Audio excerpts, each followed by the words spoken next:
Somebody on Twitter, it hit my feed again, did the whole, well, I don't see you guys complaining whenever, or gave a white boy his suit. That was exactly what they said. Gave a white boy his suit. And right away, somebody goes, Azrael. And of course, the guy couldn't take it. Oh, well, that wasn't a whole story, and they weren't doing the whole, there's the Miles Morales is different. Whatever. Point being is, people complained about John Paul Valley. People wanted that story over. Superman or Spider-Man didn't give Miles Morales his suit. He bought a Halloween costume. Yeah. And then where he gets his costume from later on in the series is from Nick freaking Fury, you know? Well, Fury. So one thing that it pops up every so often, that part, well, you're racist because you never complained about that thing that happened in 1940. Well, the big difference about the stories like The Death of Superman, The Reign of Superman, or Nightfall, or The Prodigy, where The Prodigal Son, where Nightwing took over. The big difference is those stories were to show that there is no other Superman than Clark Kent, that there is no other Batman but Bruce Wayne.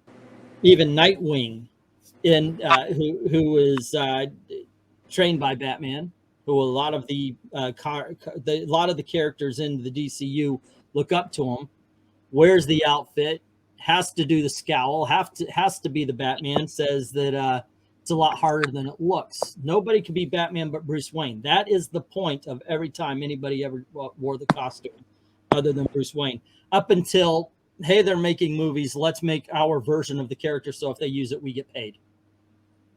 Up until that time. I feel like every time DC and Marvel drops a ball, it's like that scene from Birds of Prey where Harley, her sandwich gets knocked to the street. Her breakfast sandwich. Yeah. You're all happy, everything's going right, and then it's like, oh, kryptonite. Yeah. Oh my gosh, that movie sucked. But that sandwich looked good though. The sandwich did look good. I don't mind it. If you're gonna put an egg on a sandwich, though, you gotta make it so when you bite into that yolk, it just bathes the rest of the sandwich. Yep. That is definitely one thing. Man, the Bird of Prey sucks. Hello, Dominic. How you doing? Hey, Dom. I'm doing good, fellas. How about yourself? PT. I watched Birds of Prey the same way and same reason I watched Batman and Robin. I used to watch Batman and Robin way too many times because how did you get that movie so effing wrong? And I watched Birds of Prey the same way. Like, how? You've got comics. They're right here. They're telling you what to do. How do you f up that bad? And I'll tell you what, straight up, I'm not going to blame 100% on the movie, because Harley Quinn has been destroyed as a character since the New 52. Yep. Since they got her away from the Joker. And yes, I'm one of those people. I'm one of those people who think that Harley Quinn had a better purpose as the Joker's girlfriend than she does now. Well, what's her purpose? Despite the billions of dollars also that they have made off of superhero movies, Hollywood still turns their noses up at comics. I would say that first comic she had was by Carl Kessel and Amanda Connor, when she wasn't with. I don't think she was with the Joker in that one. That was after the Joker, I believe, right? That a lot of people love that one. I've been hearing. Whenever I ask people what's the best Harley Quinn, they always go back to that run, that early run for the early 2000s. She is somebody. When she's with the Joker, she's a cautionary tale. She has that. That is her story. Yes, escaping from the Joker is her story. Much like anytime you have the Phoenix, she dies and then comes back, and that's the only story she has. Let me finish my point here real quick. She is a great character to help abused women, and it might keep her in an abusive relationship or always going back to an abusive boyfriend. But one thing that it was showing is that sometimes there's no happy ending.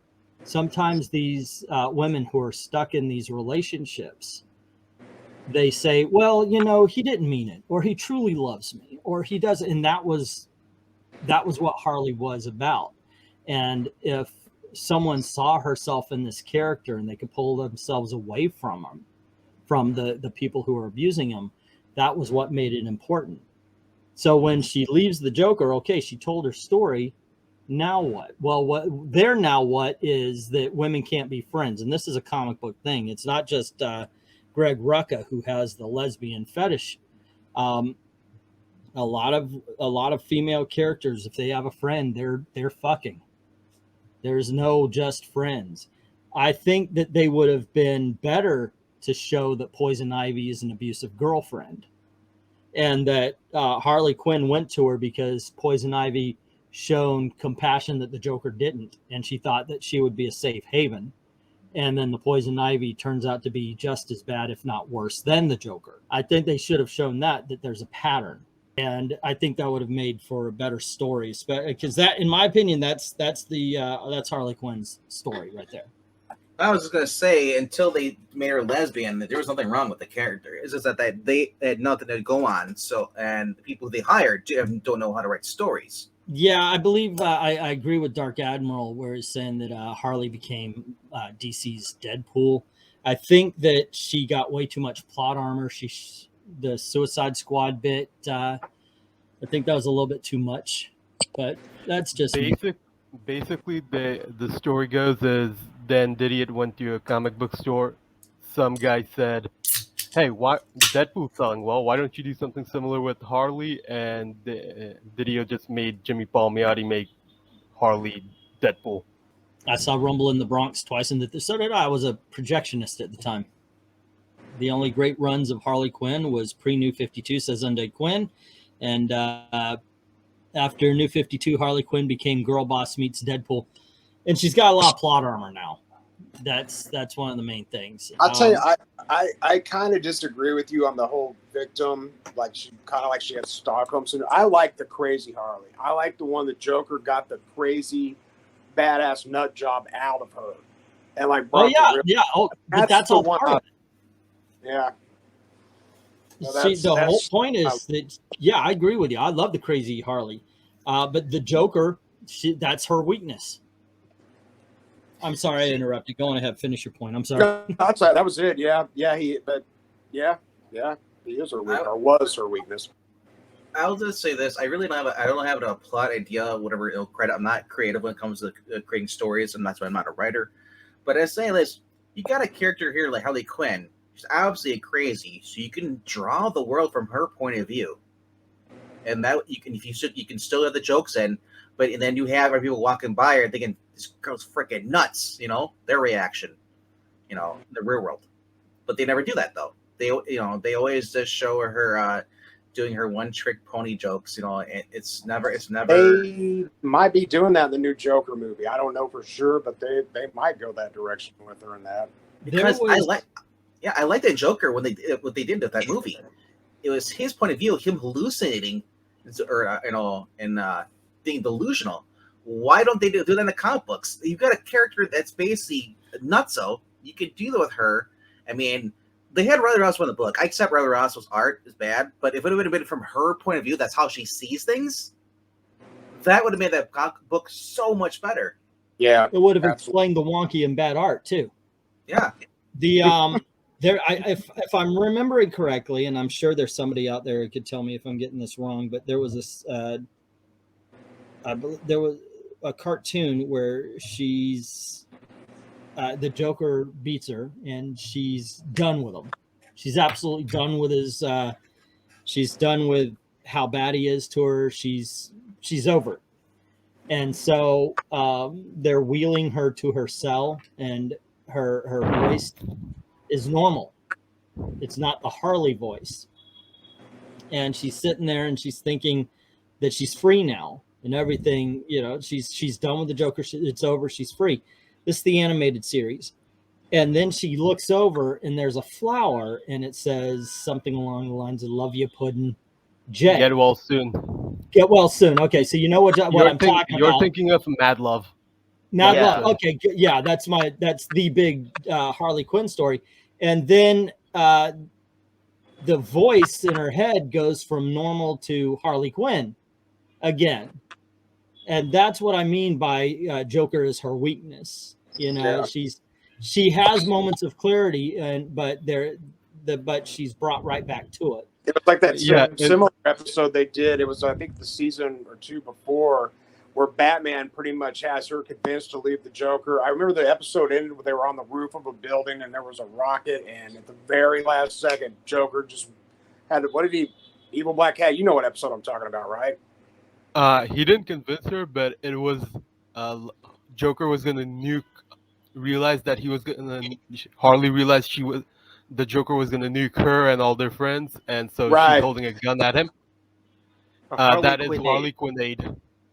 Yes, that's a great, but it still came back to the Joker. And ruining her this back. is the one where that shows Joker actually cares for her, because it was a prank gun, and when she shoots the gun, and he realizes he was about to kill her, but it was a prank gun, and so it just pops out and goes rat tat tat, Yeah. and Joker just laughs and says, "Baby, you're the greatest." Yep. Let's see. Maranya saying there's the same trope for male characters. People have been pushing for Bucky and Steve to be a couple for years in the MCU. Yeah. Yeah, like that's gonna happen. Phantasm is a little bit late, but saying, "Hey everyone, I heard about Stevenson. I thought he did a really great as Frank Castle, and he was cold, reclusive. In the scenes with the child, you saw a glimmer of Frank's humanity." Yeah, I got to say, of the two of them, I do think Thomas Jane played him as a guy who lost his family. You know, you could actually see Thomas Jane, the family man. Ray Stevenson, he played him removed. Like, this is a guy who died and came back as the Punisher. I think that's the way Ray Stevenson played him. Like Thomas Jane was holding on to his past, and Ray Stevenson it's almost like a dissociative personality disorder, where he created another persona in order to deal with it. But I like both movies. I do like Punisher Warzone a little bit better, though. What about John Berthel's Punisher? Oh no, that's a TV show, and know, like but you still- I you mentioned, still- yeah, but I portrayal. mentioned earlier that he had something like 16 hours, 17 or 18 maybe, if you count the Daredevil stuff. It's still portrayal, though. Oh, it's a great portrayal. I love it. I love Barenthal. Yeah.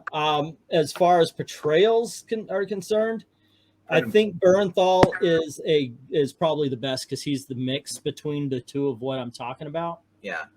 Very grounded version that I like. Yeah, I could see the mixture of the Thomas Jane and the Ray Stevenson Punisher in it. I wonder if that was inspiration for his type of Punisher, is taking the Thomas Jane and the Ray Stevenson and saying, like, you know what, we're gonna, this is one side. It's just like when you have the Batman actors. There's one Batman X-Men actor that's only good at playing Bruce Wayne. Then you have the other ones who are only good at playing Batman.